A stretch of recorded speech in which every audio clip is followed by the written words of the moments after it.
Over the years, there are always paradigm shifts, One gets used to a certain type of environment, and then there are periods of time where they shift to a very different kind of environment. For example, the 1920s were the exact opposite of the 1930s. So the transition from the 20s to the 30s shocked people. And so you come to periods of time where something has gone on for a long time, such as the easing of monetary policy, but also the quantitative easing. That paradigm, that leveraging up, for example, can't continue. But yet, late in cycles, people extrapolate that which happened in the past, and so there are these surprises. I think there are always these paradigm shifts. And I think by stepping back and seeing history from a longer-term perspective is very helpful.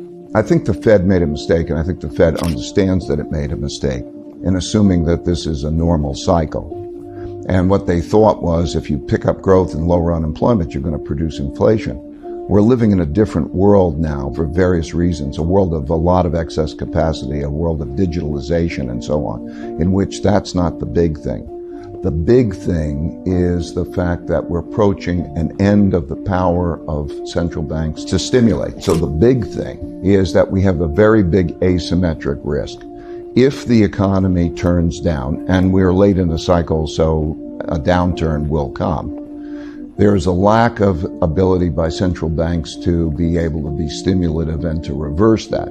And that's happening at a time where there's great wealth polarity. So if the left and the right, or the rich and the poor, are at each other's throats at this time, and this is when times are good, imagine what it's going to be like when we have a downturn and there's an inability of central banks to respond to that. So that shift in Fed policy, which came at the end of the year, was necessitated by these weakening conditions around the world. I think the key is us staying on top of these changes that we're talking about and responding to them. First of all, I think every portfolio should have the right amount of diversification in it. Gold is an important portfolio diversifier. However, let me be clear, I don't think anyone should have a concentrated portfolio now, okay? So people can hone in on one comment I'm making. I think that the notion of creating a balanced portfolio is the most important thing that they can do right now, because wealth can't so much be destroyed as it can be shifted. And so the world right now largely looks, to me, leverage long. In other words, there's been a lot of borrowing to buy assets, to buy companies. Companies have borrowed money to buy their equities back and so on. That whole move of leverage long is where the market is. I think there's a vulnerability, what I'm saying is, to that kind of a portfolio, and that gold is one of the items that can diversify that. I believe it always should be a certain part of a portfolio because there's a certain environment that it diversifies the portfolio well, and a certain environment to worry about. I also think that that environment is riskier, more likely, recently, now. And that environment is one in which it becomes very difficult to stimulate the economy, and there's a desire to depreciate the value of currencies. Now think about a bond is really the currency. So when one owns a bond, or one owns a debt instrument, one is paid a pile of currency over a period of time.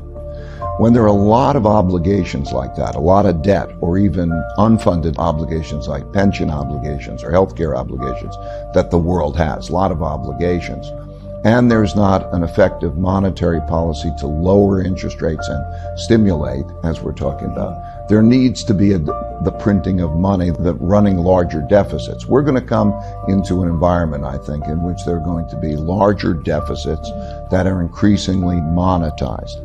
And in that kind of an environment, the currencies are depreciated.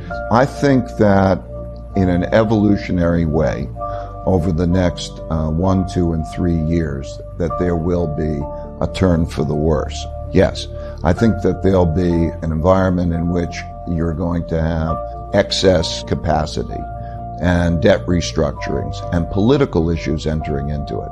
I think there's going to be an effect, a risk. Well, of course, recessions are always inevitable. The only question is when. And I think that you're seeing this around the world. You could see it through Asia.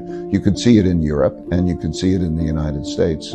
Let's step back maybe and put the big factors in perspective, I think, and then put a time horizon to that. I think the big factors are we are rather late in both the short-term debt cycles and the long-term debt cycles, meaning the capacity of central banks to produce stimulation.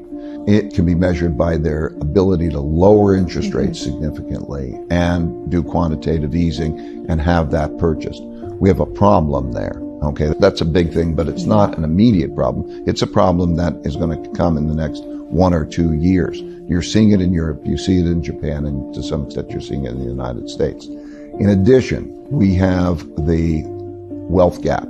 And with that wealth gap, we have the classic political conflict, very much like the 1930s, in which that means that there's greater polarity, greater extremes in both of those. And that will play a role, because if you change policies, you will have a big effect. For example, when we cut the corporate taxes, that puts stocks up because after taxes you get more, so you pay more for your stocks. That'll change. So we have this polarity, very much like the 1930s, an inability to stimulate in the same way, and a polarity. In addition, we have China as an emerging country challenging the United States as an established country. And that creates a theme. That creates a protectionist type of environment, very much like the 1930s. And it also has implications in terms of all sorts of conflict and, frankly, sand in the gears of the efficiency of the economy. For example, the supply lines.